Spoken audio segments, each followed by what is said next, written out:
আসসালামু আলাইকুম এভরিওয়ান। আজকে আমরা এই ম্যাথের সমাধান দেখব। আমাদের এই চ্যানেলে আপনাদের জন্য বিভিন্ন চাকরির পরীক্ষার বিভিন্ন ম্যাথের সমাধানের ভিডিও চলছে। কাইন্ডলি আমাদের চ্যানেলটিকে সাবস্ক্রাইব করে দিবেন। তো চলুন এখন আমরা আমাদের আজকের সমাধানে নেমে পড়ি। এখানে বলা আছে যে একটি ত্রিভুজের তিন বাহুর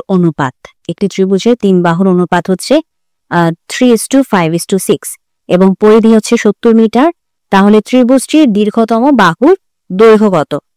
তো আমরা এটাকে ধরে নিচ্ছি আমাদের যেহেতু তিন বাহুর অনুপাত বলছে, সো তিনটা বাহু যেটা সেই তিন বাহুর মান হচ্ছে একটা আমার 3x, একটা হচ্ছে আমার 5x আর একটা হচ্ছে আমার 6x। তো আমরা জানি ত্রিভুজের যে পরিধি সেটা হচ্ছে আমার ত্রিভুজের পরিধি হচ্ছে কি আমার তিন বাহুর যোগফল। তাহলে এই যে আমাদের পরিধির যে মানটা আমাদেরকে দিয়ে দিছে, এই মানটার বদলে আমরা লিখতে পারি 3x 5x plus 6x equals to 70।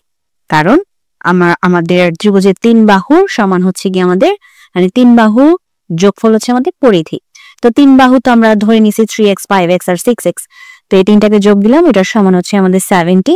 তো এখন যদি আমরা এটাকে যোগ করি, 8 আর 6 হচ্ছে 14, সো 14x ইকুয়ালস টু হচ্ছে 70। সো এখন যদি আমরা x কে ভাগ দিই, আমাদের 70 কে যদি ভাগ দিই 14 দিয়ে, তাহলে আমাদের x এর মান আসে হচ্ছে আমাদের 5। ওকে, x এর মান হচ্ছে আমাদের 5। আর আমাদের কাছে জিজ্ঞাসা করছে যে দীর্ঘতম বাহুর দৈর্ঘ্য কত। তো 3x 5x আর 6x এর মধ্যে আমাদের অবশ্যই দীর্ঘতমটা হচ্ছে আমাদের 6x, x এর মান হচ্ছে 5, সো 6 × 5 ইকুয়ালস টু 30। সো 30 হচ্ছে আমাদের এই প্রশ্নের সমাধান।